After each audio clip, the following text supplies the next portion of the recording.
ঠাকুর মৃত বলে আপনি অশান্তিতে আছেন, শান্তি পাচ্ছেন না।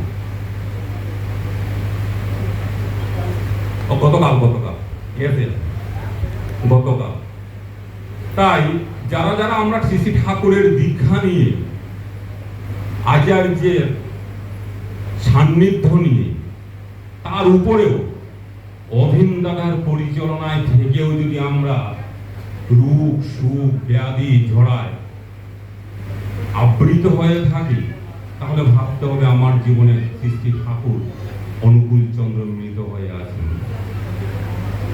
ঠাকুর যেখানে জীবন্ত থাকেন সেখানে সুখ সমৃদ্ধি ছাড়া আর কিছুই থাকতে পারে না। আনন্দ থাকবে, উল্লাস থাকবে, প্রেম থাকবে, ভালোবাসা থাকবে। আর সেটা যদি থাকে না, তাহলে ভেবে নিতে হবে ঠাকুর আমার জীবনে মৃত। ওই 8টার সময় ইষ্টভৃতি করলে শ্রী ঠাকুর অনুকূল চন্দ্র কখনো জীবন্ত হতে পারেন না। আর নাম ধ্যান নেই, সকাল বিকাল প্রার্থনা নেই, আর আমি ডিপিওয়ারকে বেরিয়ে গেলাম, তাতেও শ্রী ঠাকুর অনুকূল চন্দ্র জীবন্ত হয়ে থাকেন না। ঠাকুর জীবন্ত হয়ে তখনই থাকবেন যখন আমি আচার্যকে অনুসরণ করে শ্রী ঠাকুরকে আমার জীবন তথা পরিবারের মধ্যে আমি জীবন্ত করে রাখবো। আর সেটা রাখতে গেলে আমাকে আচার্যকে অনুসরণ করে চলতে হয়। আমাকে দাদা বললেন এই দীক্ষার কাজে বেরিয়ে যে ঠাকুরের দীক্ষা নিলে খুব ভালো হয়। আমার ডাহা মিথ্যা কথা, এটা একটা ফালতু কথা। আমরা বলি যে শ্রী ঠাকুরের দীক্ষা নিলে ভালো হয়। ঠাকুরের দীক্ষা নিলে যদি আপনারা ভাবেন ভালো হয়, তাহলে আপনারা প্রত্যেকে যাজন করবেন। ঠাকুরের দীক্ষা নিলে যদি ভালো হয়, তাহলে আপনি প্রতিনিয়ত প্রাতঃ মুহূর্তে ইষ্টভৃতি করার আগে 20 মিনিট নাম ধ্যান করবেন। ঠাকুরের দীক্ষা নিলে যদি ভালো হয়, তাহলে সকাল বিকাল প্রার্থনা করবেন। ঠাকুরের দীক্ষা নিলে যদি ভালো হয়, তাহলে আদৌ কথায় করিয়ে যাই শেখাবি, সেটাই হবে মুখ্যম ছেলের, না হলে তুই পস্তাবি। ঠাকুরের দীক্ষা নিলে যদি ভালো হয়, তাহলে স্বামী স্ত্রীকে ঝগড়া করে ছেলে পুলে দেখে গুল্লারের এই সদর দরজায় বাছা বলেই রাখে। ঠাকুরের দীক্ষা নিলে যদি ভালো হয়, তাহলে আমার সন্ততিরা কতলুম বিবাহে আবদ্ধ হতো না, আর আমার ছেলেমেয়েরা আমাকে ওই বৃদ্ধাশ্রমের দরজায় নিয়ে দাঁড় করাতো না।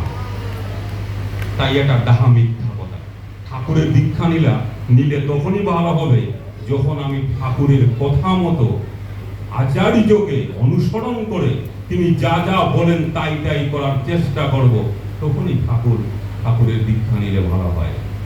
আরেকটা জিনিস দেখবেন, আমরা প্রতিনিয়ত দেখি যে অনেক জায়গায় অভিন্দাদার আসন নিয়ে একটা ঝামেলা হয়।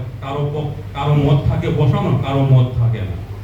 আর ধনির সময় খুব বিচিত্র লাগে যে ওই স্পেসিফিক বিষয়টা নিয়ে আমরা খুব উতলা হয়ে পড়ি। আমরা নিয়মটা টেনে আনি যে দেওঘরের নিয়ম মতো চলতে হয়, আচার্যের কথা মতো চলতে হয়।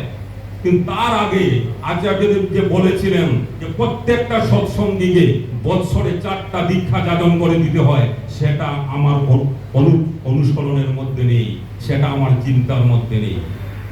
আচার্যদেব বললেন যে সপ্তাহে একদিন পরিবারের সবাই মিলে খেতে বসবে, গল্প করতে করতে হাতটা শুকিয়ে যাবে, সেটা আমি অনুসরণ করি না। আচার্যদেব বললেন যে প্রত্যেকটা সৎসঙ্গীকে অন্তত 20টা মিনিট নাম ধ্যান করার জন্য, আমি সেটা অনুসরণ করি না। আচার্যদেব বলছেন যে প্রত্যেকটা সৎসঙ্গীকে ডিপি ওয়ার্ক করার জন্য, ডিপি ওয়ার্ক মানে আমার জীবনে ঠাকুর মৃত হয়ে থাকলে ঠাকুরকে জীবন্ত করে তোলার জন্য। আমরা কিন্তু সেই কথাগুলো বলি না, মানি না। কিন্তু যখন অভিন্দাদার আসনের ব্যাপার আসে বা ধনির ব্যাপারটা আসে, তখন আমরা আচার্যদেবকে টেনে নামিয়ে আনি, ওই সৎসঙ্গী নিয়মটাকে টেনে নামিয়ে আনি। আরেকটা দেখবেন, আমাদের পরিবারের মধ্যে সৎসঙ্গী অনেক ছেলেমেয়েরা আছে, আমি দেখেছি, যাদের পরিবারের মধ্যে মানে মেয়েরা ছেলেরা ওই প্রতিলুম বিবাহের মধ্যে ধীরে ধীরে করে এগিয়ে যাচ্ছে। আর আমি সেই ব্যক্তি যে এখানে দাঁড়িয়ে কিন্তু আমি ইষ্ট আলোচনা করছি, আমি দাঁড়িয়ে মাইকে গান করছি, আমি যাজন করছি, আমি ডিপি ওয়ার্ক করছি, অথচ আমার ছেলে মেয়ে সে প্রতিলুম বিবাহ, প্রতিলুম যেটা চয়েস, সেই চয়েসটার দিকে এগিয়ে যাচ্ছে। আমি আমার বাড়িটার মধ্যে ছেলে সন্তানের মধ্যে বিবাহ সংস্কার নিয়ে আমি তা আলোচনা করিনি। আমাকে অনেকে বলেন যে শ্রী শ্রী ঠাকুর অনুকূল চন্দ্রের দীক্ষা নিয়ে তোমার কি হয়েছে? বাস্তব কথা, আমি ঠাকুরের যাজন করতে যাব আর শ্রী শ্রী ঠাকুর অনুকূল চন্দ্রের দীক্ষা নিয়ে আমার কি হলো, সেটা যদি আমার না হলো তাহলে আমি আরেকজনকে বলবো কি করে? আমার শ্রী শ্রী ঠাকুর অনুকূল চন্দ্রের দীক্ষা নিয়ে আমি যা পেয়েছি, প্রথম পেয়েছি আমার ইষ্টকে ইষ্টের কাজে অগ্রগতি করিয়ে দেওয়ার মতো একজন স্ত্রী। আমার ইষ্টের কাজে যোগান দেওয়ার জন্য আমি ঠাকুরকে ধরে আমি একটা ওই রকম বোন পেয়েছি, ভাই পেয়েছি, তার শ্বশুর বাড়ি রয় পেয়েছি, যারা আমাকে প্রতিনিয়ত ইষ্টের কাজে অগ্রসর করে দেয়। ঠাকুরকে ধরে তাই পেয়েছি। তাই যখন বসেন তখন বাড়িতে বসে বসে একা একা চিন্তা করতে হয় যে আমি ঠাকুরকে ধরে কি পেলাম। আমি যে বলবো আরেকজনকে যে ঠাকুরের দীক্ষা নেন, ঠাকুরের দীক্ষা নিলে এই হয়, প্রথম প্রশ্নটা আমাকে করতে হবে যে আমি ঠাকুরকে ধরে কি পেয়েছি। ঠাকুরের দয়ায় বা আচার্যদেবের ঐকান্তিক দয়াতে অনেক অসফল কাজও সফল হয়ে দাঁড়ায়। আমি যখন এবার কনফারেন্সে গেলাম তখন আচার্যদেব আমাকে বলেন এই এবার 100 দীক্ষা দিবি আলামাকে, আর প্ল্যানিং করে যাজন করে দীক্ষা দিবি। ওই আগের মতো ধরে ধরে টেনে এনে ওই দীক্ষা দিনগুলো শেষ। এখন পারফেক্ট যাজন করে দীক্ষা দিতে হয়। আমি দেব কোথায়, কি করবো? কারণ আপনারা জানেন আমাদের ডিমাহাসের মধ্যে ওই সব অঞ্চলে এখন প্রবেশ করা অনেক কষ্টকর। ডিমাসাদের মধ্যে, ট্রাইবেলদের মধ্যে দীক্ষা দেওয়া এটা মানে এখন একটা কঠিন ব্যাপার। একটা সময় ছিল আমরা গিয়ে ঠাকুরের দীক্ষা দিয়েছি, এমন তোর হয়েছে আমরা বস্তিতে গিয়েছি, আমাদের পিছনে কুত্তা লাগিয়ে দিয়েছে, আমরা দৌড়ে দৌড়ে পিছন দিকে কুত্তা ঘাউ ঘাউ করে দৌড়াচ্ছে, আমরা দুটি দুটি সব তুলে নিয়ে পালিয়ে বস্তি থেকে বেরিয়েছি। এমনও দিন গেছে। আবার এমনও দিন গেছে যে উগ্রপন্থীর মানে বস্তিতে গিয়েছি, সমস্তটা ডিএসপি ক্যাম্প, রাত্রেবেলা দীক্ষা দিতে গিয়েছি। তাদের যে বস সে বন্দুকটা পিস্তলটা নিয়ে এসছে, এসে আমাকে বলছে যে এটা কি জানেন? আমার ये क्या है? बोले ये बंदूक है। क्या होता? बोले इससे निकाल, इससे गुल्ली निकालने से आदमी मर जाता। बोले हमारा पास भी एक बंदूक है जहाँ से गुल्ली निकालने से आदमी जिंदा होता है। पर धुत सा पागल, ऐसे होता नहीं क्या? बोला ऐसे होता है। कैसे, कहाँ में आए? बैठो, बैठने से आपको मिल जाएगा। এরকম করেও ঠাকুরের দীক্ষা দেওয়া হয়েছে। আজকাল সেই পরিস্থিতি নেই। দীক্ষা দেব কি করে? তার যেহেতু আশীর্বাদ, আমি সেটা জানি যে আচার্যদেব যখন বলে দিয়েছেন সেটা মাটি ফেটে হোক আর পাহাড় ভেঙে হোক সেটা তো পূর্ণ হবেই। পৃথিবীর কোনো শক্তি সেই 100 দীক্ষা আমার মাধ্যমে হবে সেটা কেউ আটকাতে পারবে না, এটুকু বিশ্বাস আমার চিরন্তন তার প্রতি ছিল। হঠাৎ করে কাজুদা আমাকে ফোন করলেন, বলে তুই কই? বলে আমি তো মাইবাং। আছেন যাবেন তোলা? আমি কিতার লাগি? বলে আস না। গেলাম, যাওয়ার পরে ওইখানে যারো দাম চড়াতে এখানে এসছেন এক গুরুভাই শরৎ নাথদা।